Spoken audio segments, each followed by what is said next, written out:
Hello everyone and welcome back to Haunted Hunters.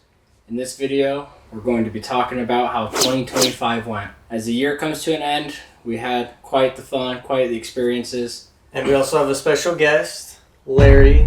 He's also a new member of Haunted Hunters. He will be filling in for a couple of our missing members for today. And he's going to be coming with us on every single investigation moving forward. So everyone, say hi to Larry. Tieka and Maxine were unable to make it, so they'll be here in spirit. We're going to start with reviewing Merker Cemetery, Episode 3. We had some pretty interesting EVPs there. The horse. Mark. Oh, the video just ended again. Mark? Does Chris not have enough space on here? No. Chris. Okay. And then, I don't know if you added in the guy we met there that found a horse skull at the site. Yeah, there was we went back during the day after the second night that we went, and while we were there, we ran into someone who said who's been there multiple times, and he's done some ghost investigations there. He mentioned that one of the times he was there, he was exploring around the nearby grounds, and said he found a horse skull. And I think he actually sent me a picture of it because he took it home, cleaned it up and everything, and put it on his table at home. If I do have a picture of it, I'll insert it right now. But he said he found that at Merker Cemetery. I don't know if it's true or not. I can't verify if he found it at that location. However, he said he did. He had a picture, and it's a known place for having a spirit horse, and we caught a horse neighing on EVP. So, And I think a couple times you heard galloping or something like that. yeah, I did hear galloping. It's pretty crazy we heard a horse because there were no horses nearby. We looked, we couldn't find a horse. There weren't any farms nearby with horses. So just hearing that and not being able to find any horse within the vicinity was pretty crazy. All right. Next up, we've got Haunted Hollow, Episode 4. This is one of the more renowned locations we've been to. Ghost Adventures had been there in the previous years. Some good, intelligent responses. Some things that didn't really add up at the time, like at the castle, when me, Maxine, and Tieko were getting responses through the spirit box, but they weren't really responding to what we were asking. Who are you? Is this your fort? Are we allowed in here? I like them dead. Who? Who do you like dead? One of you drowned. And then to later find out that a lot of spirit box responses talk about drowning in the river. That kind of added up that evidence ended up being applicable. We actually had one spirit box that was saying in the water. That kind of makes you wonder. While we're at the castle, there's some weird thing floating around. Don't know what that was. But it was the middle of winter, so the ground was wet, so there's not dust being kicked up. Also, it being winter, there's not bugs flying around. So it's just a weird, oddly shaped thing moving through the camera. Make one of our devices go off to let us know that you're here with us. Off to let us know that you're here with us.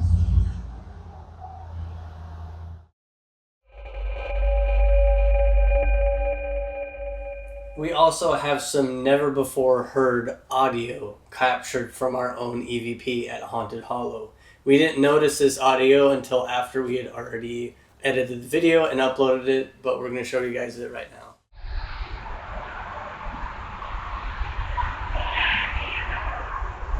Post in the comments what you guys heard. What we think we heard was they're here, because by the time that audio had been captured, we were just leaving the doll room and we were headed back to pick up the EVP. The reason we put the EVP there was because I heard some whispering while we were doing our tour in that area. Yeah. I'm not kidding. I heard someone talking over there. And so later that night we decided to put the EVP there for about 40 minutes while we went to the doll room. There's also the shadow figure. It's really hard to see. If you have a high resolution monitor or screen with the correct brightness, you can kind of see the pixels darken at across the doorway right as Josh says, "Whoa, did you see that?" Whoa. What? I swear I saw a shadow just go across. Whoa. What? Whoa. What? And again, Travis didn't tell us really any evidence beforehand because he wanted us to experience it without our minds being like in the mindset of, hey, this is what's seen, so now our minds are tricking us trying to see it. He purposely told us nothing to let us just have a free, open mind to see what we discover, and then to when we go back with all of our evidence, he's like, so this, and this happens normally, and we're like, holy cow, we just caught all of that. Moving on to episode 5, Rock Canyon. This one was kind of a short video. There was 2 attempts of making it. The first attempt was canceled about an hour in due to family emergencies, and then the second night they went back. So they went back the second night and went to a cave in the canyon to get some more activity. Yeah, I think that was the first time the new REM pod that we had bought had gone off, and it went off a few times. Okay, so we just got everything set up, or we're just about to. This thing, the wooden box just went off by itself. It keeps closing and opening back up, meaning something's there. There it goes again. Yeah, see, there it goes again. Alright, we're gonna skip episode 6. It was posted this year, so it is in the 2025 playlist. However, that's just an extended cut from episode 1. Yeah. Alright, so next, episode 7, Moon Lake. Moon Lake was an interesting video. It was one of our most unorganized, chaotic videos. I did my best to try to make it look like a decent video for YouTube. However, that night was like probably 4 hours of just straight chaos. A lot of people just wandering around, not filming stuff. Crazy winds. We don't know what was REM pod or what was the wind just moving it around. It pushed it, and it pushed it, then set it up again. What the freak? Dude, I just got goosebumps. That could be the wind. A lot of talk about Moon Lake. I do think a lot of the talk and myths were busted. We didn't get a whole lot, and I don't think we'll ever go back to Moon Lake. As far as haunted locations go, I do think Moon Lake was a bust. Again, we're haunted hunters. We're hunting down the haunted locations. Not every place we're going to is going to be crazy haunted, if haunted at all. All right, let's move on to episode 8. The night we saw a portal. This is our first episode of Latuda. Latuda was pretty crazy. We didn't have a lot happen in the beginning, but towards the end is where a lot of stuff happened, and that's what made us want to come back a second and a third night. I still, when I tell the stories of Latuda of night 1, the things that I saw, it sounds like, when I talk about it, it sounds like I'm crazy, but I'm just saying what I saw. As I was going down to get the EVP, I heard what sounded like a distorted scream. I didn't catch it on audio, unfortunately, so it's kind of, you can take my word for it. And I ran up there, and I was like, yeah, I'm not going in there without someone else coming with me. As we were going back, Corbin and I both heard the same scream again coming from the house, and then we saw a flash of light that looked like it came from the house, and we saw a bunch of shadow figures, and it was weird. Still, when I talk about it, it sounds like I'm crazy, but that's what I saw. Maybe I was just really tired. Yeah. Speaking of Latuda, I've got some news on that I will bring up towards the end. That'll lead into something else for 2026, so I'll readdress that later. Just like Josh said, he saw some stuff. I saw some stuff. Maxine saw some stuff. I saw some stuff. Yeah, so your claim of you might have been tired, I don't think was applicable because all of us happened to see something, and we all happen to see something different. So you can call all of us crazy, or you can just say there's something weird with this place that played with our minds all in a different way where we saw something different. Again, even if everything all of us saw was made up and in our head, the fact that we all saw something different at the same time in the same area, though, tells you that something paranormal is going on. It's not normal for all of us to be crazy. Well, that night was crazy. At the end of the video, we went back during the day. We did a little bit of spirit box response during the day. Got really crazy in spirit box. And what I think is crazy is again, Tieka's not here right now, clearly. But Tieka, at the end of the first video, his rating was, I think this place is a 10 out of 10 over time. In the long term, I feel like this place could get better. It's like if you were to stay here several nights, you would get more information out of each ghost. Other locations, I feel like you can get the gist of what they are, and you want to get the heck out of there in other places. Yeah. But here, I feel like you want to learn more. It leaves you wanting more. There's something else here too that they're scared of, and we probably should be too, but but I feel like in the long term this could be really high school, like 9, 10. Little did we know we went 2 more times, and I still want to go back again. Same. So, but for the content, and if you guys all want us to go back, we will. But we don't want to just be posting the same location over and over and over again. But there is so much unexplained at Latuda, so much going on. Every time we go to get more answers, we just get more questions. So Yeah. it's leading us down a crazy path. It So, gets crazier and crazier because Tieke was saying like over time it'll get worse and worse, and it every time we go there, it gets worse. yeah. And he also mentioned that he feels like you get to communicate with different spirits. He said if we keep going there, we're going to be communicating with different spirits each time. And so far, that's been pretty clear. Yeah. Yeah, I think it is hard for people to believe us because we didn't get it on video, which we completely understand. Yeah. I think the only proof that we had was when Corbin and I went down there and we got our EVP, and you could tell from our reactions that we were pretty scared. We were in there for probably not even a minute, maybe a minute or two. We weren't in there for very long. We just got in there, turned on the EVP, and we caught like 2 or 3 things in that amount of time, which was crazy. We heard like a can or something being kicked in there. It was scary. We heard like dragging and banging, which to us sounded like a door slamming or something, but the doors, there were doorways, but no, there were no doors.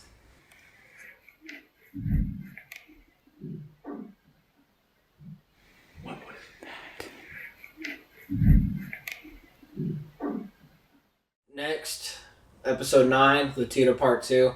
Caleb from Canada, shout out to you. Yeah, man. While he was in town, he wanted to go on a ghost adventure with us. We went back to Latuda Part 2. I'm not exactly sure where he stands on belief for paranormal. I think he did mention he's quite skeptic to it, but does believe in the possibility of paranormal. In the video, he said he's a skeptic, but he's never been a doubter. So he's open-minded. And that night when he was there, in the same building where they heard the kicking and the screaming and everything, when they went down to the building in the first part, we were all there in part 2. All of us heard a really loud bang when we were talking about a portal. Can you point to where the portal is? Oh my god! What? Oh my gosh! Oh What my happened? gosh. What happened? That was a whole huge bang, dude! Dude. And there was nothing in the other room.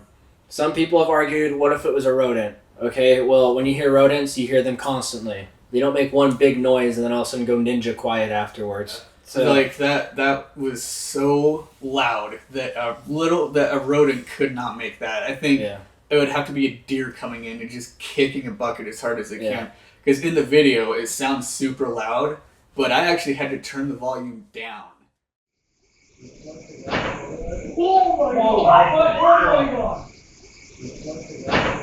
Oh my god! Oh my god! Not to mention, we had the EVP going, and if there was a rodent, we would have heard it making noise. That's we would have heard true. it skittering. Yeah. The EVP caught it. I was next to the doorway where it happened. What I heard, what it sounded like to me, was either a can or a box, like straight up getting kicked, or someone like hitting a box. And I was literally standing in the doorway, and I didn't see anything come in. There's no way that the wind could have done that.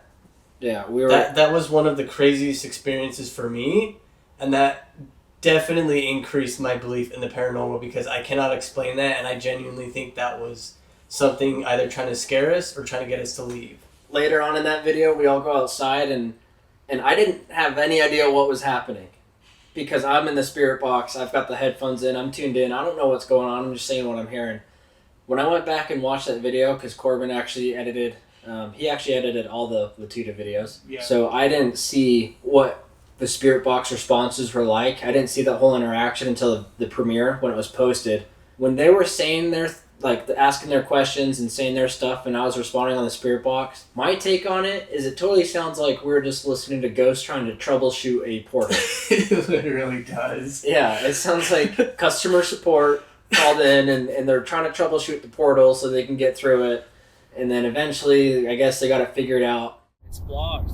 Dude, they're trying, it seems like. Come here. They're talking to themselves. They're working it out. They're trying. Yeah, it's blocked. Is there something we can do to help you? Spiked. 313. Giving it a try. Thank Okay, you. come on. Let's go. We're anticipating and ready. It's totaled. Oh. Oh. What? Yeah, My chest is yeah. thick, bro. Well, Did this just... yeah, I did. Your EMF went. But then I saw something dark and inhuman crawling around after the portal was opened or whatever. And then Tieka said he saw some like white mist moving around, which this place is known for having a lady in white. I saw that too. Remember You when did? we were in you're in Maxine's home? Yeah. When we were leaving, I saw like a white mist go across the doorway. Yeah, I think if we don't end up going back to Latuda, it is because of the constant issues we've had with audio. All right, so moving on.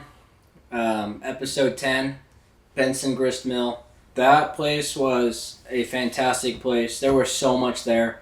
I think that's a place that we need to go back to just because there was so many buildings that were brought into this place that brought so much history and so much activity with it. We kind of just got caught up in a couple different buildings, and we're in those same few buildings throughout the night. Corbin and Josh's group, seems like they got a lot. I thought it was insane.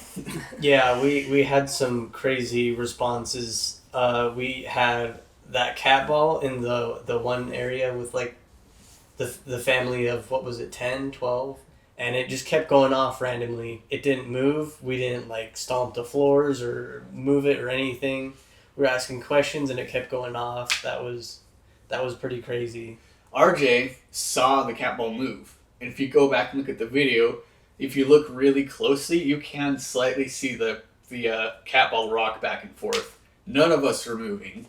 So that was weird.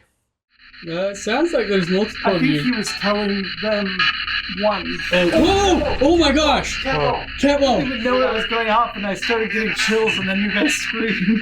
Oh, there it goes again! It went off again. Are you sitting in this chair right now? Totally! We'll have to check the footage to keep. Oh my gosh, dude! I just literally saw it move. Are you serious? That's me. I saw it move. We'll have to check the footage to keep. Oh my god.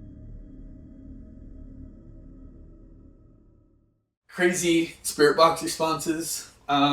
We were in there and RJ was filling some stuff and he was just like, we kept asking, what's your name? And then it said Mary. And he's like, I feel like I'm just getting this weird feeling, but I feel like there's an Eliza here. And then we asked, we at first thought it was a little girl, like maybe Mary's daughter or something. And so we asked that and it was like, yes. And then we go back and we like tell Maxine and who else was it? Adam and Christian, like what happened. And then Max all of a sudden is like, there are names on the plaque. Could you imagine? And we were like, yeah, that'd be insane. We go out there, we look at the plaque, and Eliza is on the plaque. Just, I mean, you can call it a coincidence, but that is a pretty big coincidence. I should want to go read that plaque, because I remember there being names on it. Oh, gosh.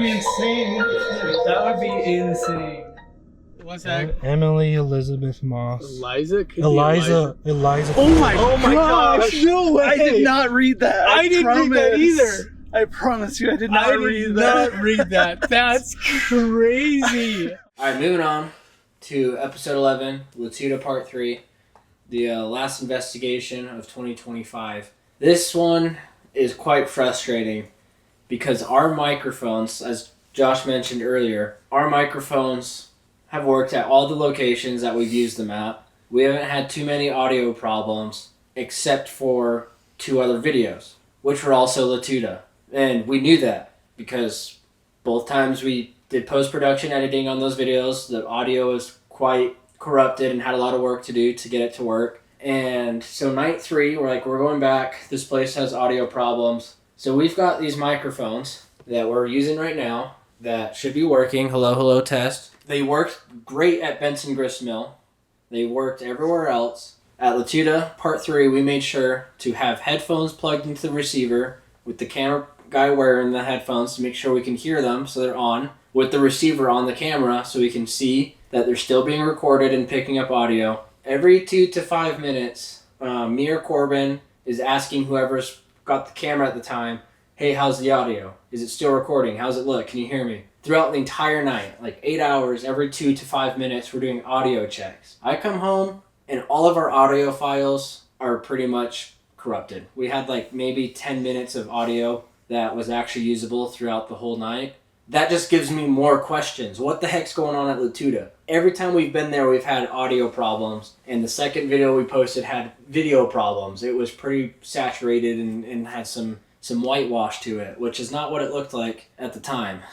And then the screams. Let's talk about the screams. The first scream Corbin heard, I don't think anybody else heard. Whoa. Quickly. Audio sync. What was that? What was that? Whoa. Quickly. Audio sync. What was that? What was that? No. Corbin just says he heard screaming from the mine. Oh, I got... Who was it? Shh. What? Shh. I just heard that. I heard that, yeah, but that was that way. No. Corbin just says he heard screaming from the mine. Oh, I got... No. Corbin just says he heard screaming from the mine. Oh, I got... Hello? The camera picked it up. It sounds like a zombie or something. Like That's weird. Yeah, that was weird. It doesn't sound like any animal that I've heard of. Yeah. Well, and the other thing is, if that was like an animal or something and it screamed like that, especially loud enough for the camera to hear it, everybody should have heard that. The fact that only Corbin heard it, and he was also the one on the camera heard it, that's kind of crazy. And then the second scream, I don't think that one was caught as loud. There seems to be there seems to be a theme of hearing screams at Latuda. Yes. That is a theme for Latuda. That's another question. And I actually, since then I did get an Aztec death whistle. So I really want to use that at Latuda. The second scream I heard loud and clear, and I still I can't explain it. It sounded like someone was up at the mine area yelling down at us like, help, help.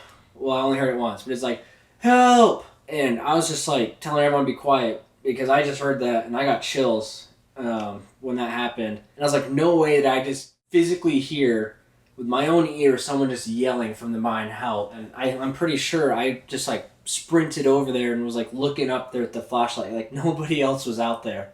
I can't explain it. It just, every time we go back, we get more evidence, we get new evidence, and we just get left with more questions than answers. Night 3, I'm noticing a lot of stuff happened on Night 3. Because we didn't even mention the EVPs I caught when I was walking around the site. Oh, yeah. I heard giggles you can hear. The first one was a little bit more faint, but the second one, when I was calling out to whatever child was laughing, and then as I was walking back to you guys, you hear on the EVP very clearly a child laughing, and what it sounded like to me was behind me, and that freaked me out. That was a crazy EVP capture. It's like...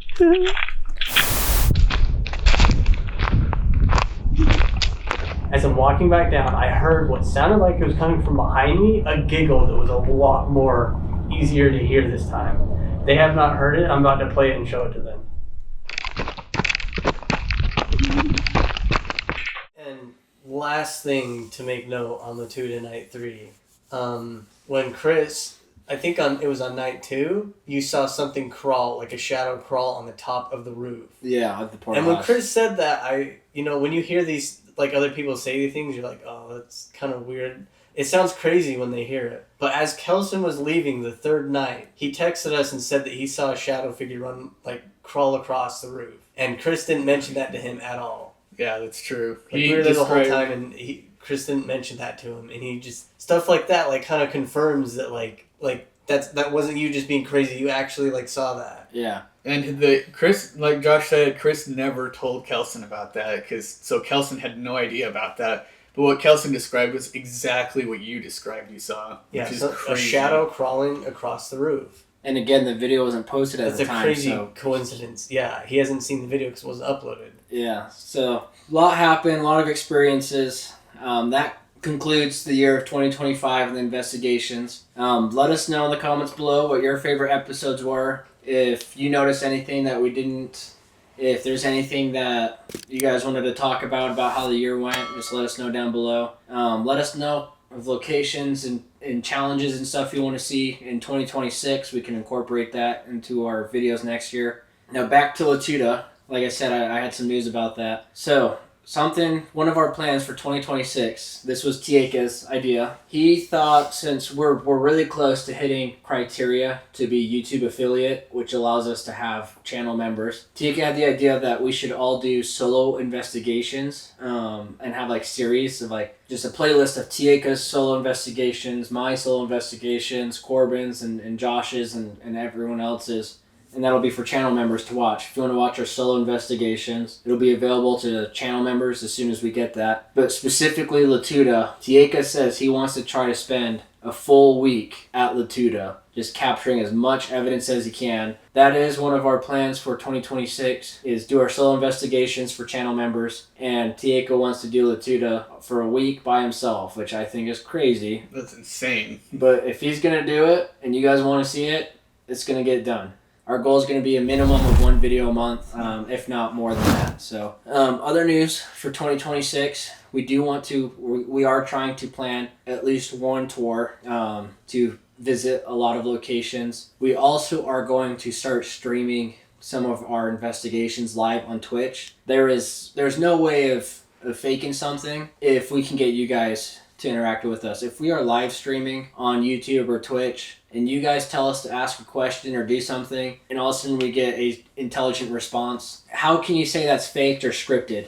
You came up with the question, you came up with the challenge, we caught the evidence live. So, you saw it. Yeah, we plan on live streaming some of our investigations next year. Another thing is, as soon as we hit 10,000 subscribers, which I really hope we hit in the first half of 2026, once we hit 10,000 subscribers, we're going to do some merch drops. And we have been working on concepts for merch. Our idea is we're going to do our ideas are doing these concepts on acid wash t-shirts. Let us know if you'd wear them. We're going to insert some AI generated pictures of our concepts for merch right now. Again, let us know if these are things you'd wear. All the pictures on the front are showing images of what we've seen or heard or experienced at each location from everyone, kind of incorporated into one picture with the tag of the location name on the bottom of the shirt, and on the back it just says Haunted Hunters, kind of in the same fonts and colors as our logo. So we do plan on doing it. Each location we're gonna try to have merch on, dated all the way back to the first video. As soon as we hit 10,000 subscribers, we're gonna start releasing that. Help us get to 10,000 subscribers. Help us get these concepts into real life and let us know what you guys think. If you have any feedback, if you have any input on that, the type of shirts you guys like to wear, and just let us know things like that. So we've had a few good ideas. We had one, I think it was Corbin's idea, to put all of our crazy EVP captures on a shirt. It looks spooky and really cool. But we don't know if that's something that people would want to buy. If it is, let us know. Larry, do you have any input? Don't forget to get yourselves some Dubby, code HH10, link in the description. That's a good flavor. Keep yourself energized, get some energies. Been sipping on it throughout this time, and unbiased opinion, I generally do get energy from this, and I don't crash as hard as other drinks do. And also, personally, I haven't really gotten like acid reflux from this brand either. So, just saying, it's a great source of energy, helps support the channel. Once we hit a certain threshold, we can actually get our own custom flavor made with a custom name. You help us hit that threshold, you guys can help us put together the Haunted Hunters customized Dubby drink. So go get yourself some Dubby, use code HH10 for 10% off, support the channel, and help us make our own flavor with your help. So thank you for watching, and we'll see you next year.